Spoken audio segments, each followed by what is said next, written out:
नमस्कार, कैसे हैं आप लोग? आई होप आप लोग अच्छे होंगे और अच्छे से स्टडी कर रहे होंगे।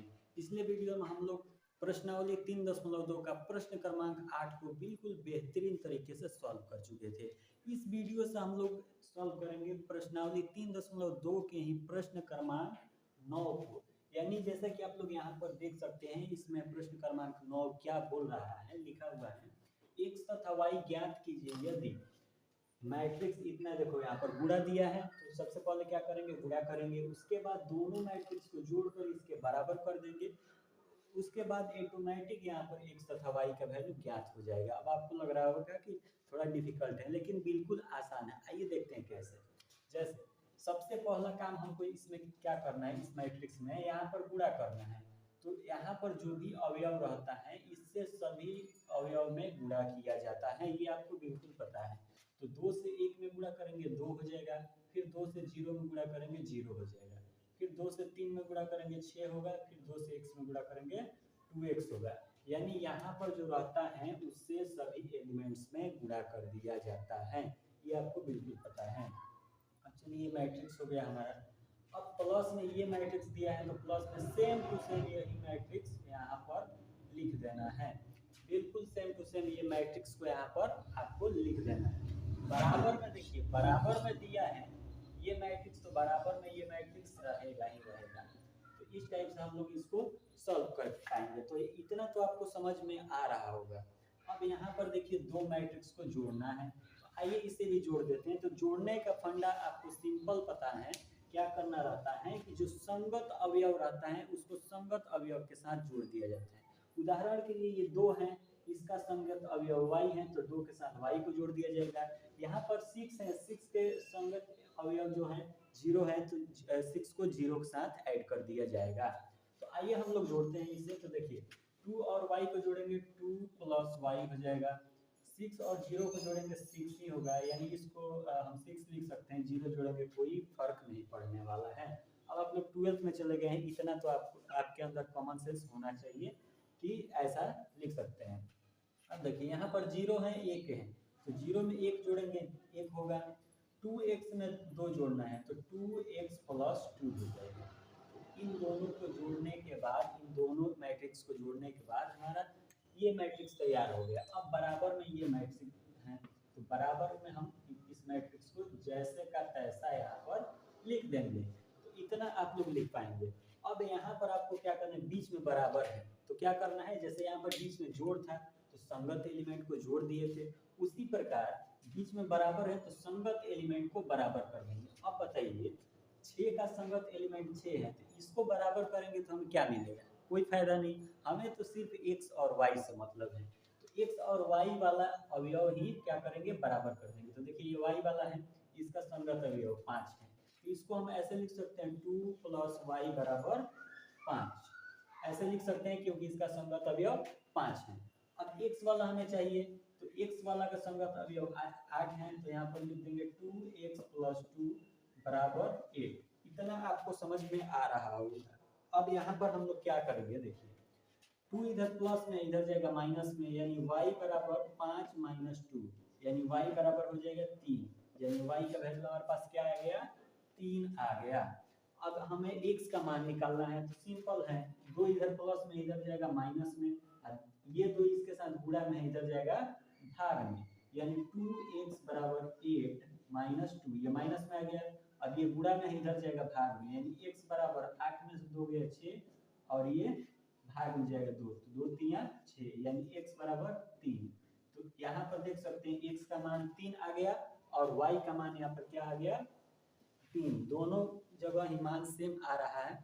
अब यहाँ पर आप लोग सवाल पढ़िए, x तथा y का वैल्यू ज्ञात कीजिए। तो यहाँ पर आपके सामने x तथा y का वैल्यू उपस्थित है, आप लोग अपने नोटबुक में इसे नोट कर सकते हैं। अब हम लोग बात करते हैं प्रश्न क्रमांक 10 के बारे में।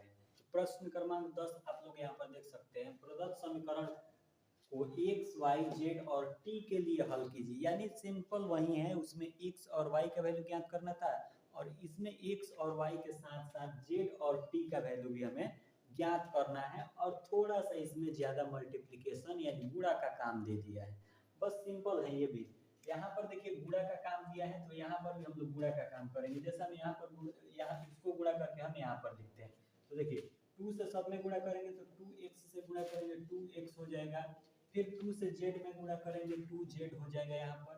उसके बाद हम लोग क्या करेंगे, यहाँ पर 2 से y में गुणा करेंगे तो क्या हो जाएगा यहाँ पर 2y, और उसके बाद आप लोग देख सकते हैं 2 से t में गुणा करेंगे तो क्या हो जाएगा 2t। ये हो जाएगा हमारे पास इसका गुणा करने के बाद। उसके बाद प्लस है तो प्लस लिखेंगे, बिल्कुल सिंपल। यहाँ पर 3 से, अब देखिए इस समीकरण के इस मैट्रिक्स के पहले 3 दिया है तो इसमें 3 से गुणा करेंगे सब एलिमेंट्स में, तो 3 से 1 में गुणा करेंगे, सिंपल यहाँ पर 3 हो जाएगा। फिर 3 से -1 में गुणा करेंगे तो -3 हो जाएगा यहाँ पर। उसके बाद 3 से 0 में गुणा करेंगे 0, उसके बाद 3 में 2 से गुणा करेंगे 6 होगा। यानी ये हमारे पास गुणा करने के बाद मैट्रिक्स तैयार है। उसके बाद यहाँ पर बराबर के इस साइड में भी क्या करना है, 3 से सिंपल गुणा कर देना है, तो 3 से 3 में गुणा करेंगे 3 तरीके 9 हो जाएगा 9। 3 से 5 में गुणा करेंगे 3 5 15 हो जाएगा। 3 से 4 में गुणा करेंगे 4 3 12 हो जाएगा। 3 से 6 में गुणा करेंगे 6 3 18 हो जाएगा। ये हमारे पास मैट्रिक्स तैयार है यहाँ पर। अब देखिए इसको क्या करना है, सिंपल है, अब गुणा का काम कर लिया, अब सिंपल हमें जोड़ का काम करना है। तो देखिए क्या करेंगे, इसका जो संगत एलिमेंट है 3 है तो 2x + 3 हो जाएगा।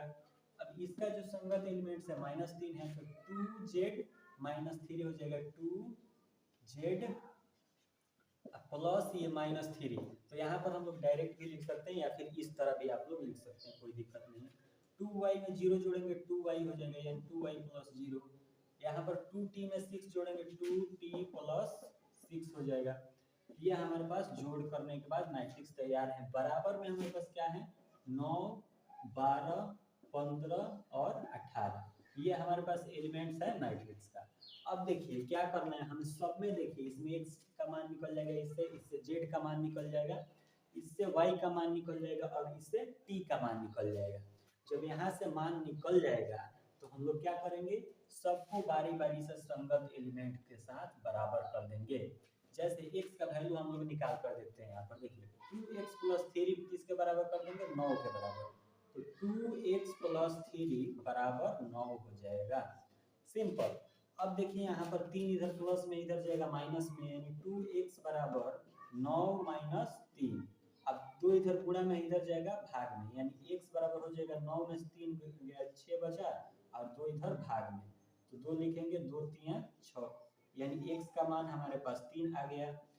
अब चलिए हम लोग यहाँ पर z का मान निकालते हैं, तो z के लिए क्या है हमारे पास, 2z प्लस माइनस गुणा करेंगे -3 बराबर, इसका जो संगत एलिमेंट है 15, तो 15 के यहाँ पर बराबर कर देंगे, सिंपल।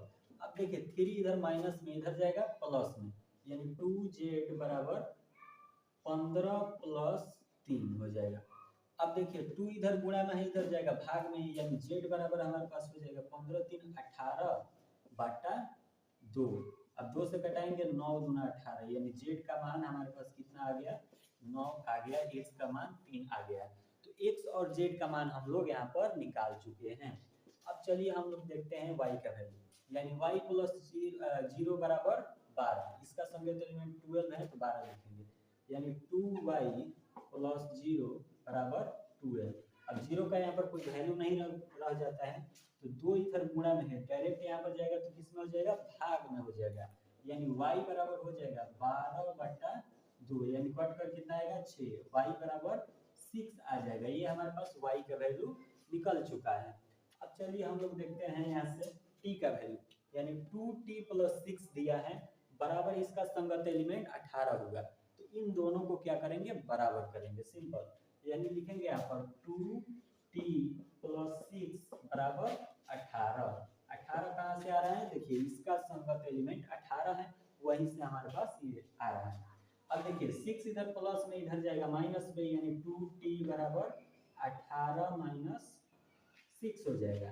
अब देखिए t के साथ 2 इधर गुणा में है, बराबर के दूसरे साइड अपोजिट साइड भेजेंगे तो वो भाग में बदल जाता है। तो देखिए t बराबर क्या हो जाएगा, 18 में से 6 गया 12, बटा t के साथ 2 गुणा में इधर जाएगा भाग में 2, कट कर कितना आएगा 6 आएगा, यानी t बराबर 6 आएगा। यह हमारे पास टी वाई जेड और एक्स का वैल्यू ज्ञात है। अब यहाँ पर सवाल में देखिए कि सवाल में एक्स वाई जेड और टी का वैल्यू ही ज्ञात करना है। तो आंसर आप लोग अपने नोटबुक के उत्तर माला से मिला सकते हैं, बिल्कुल सेम आंसर आया होगा। उम्मीद है कि प्रश्न क्रमांक 9 और 10 आपको समझ में आया होगा बिल्कुल बेहतरीन तरीके से। मिलते हैं फिर से नेक्स्ट वीडियो और नेक्स्ट क्लास के साथ, तब तक के लिए जय हिंद, वंदे मातरम।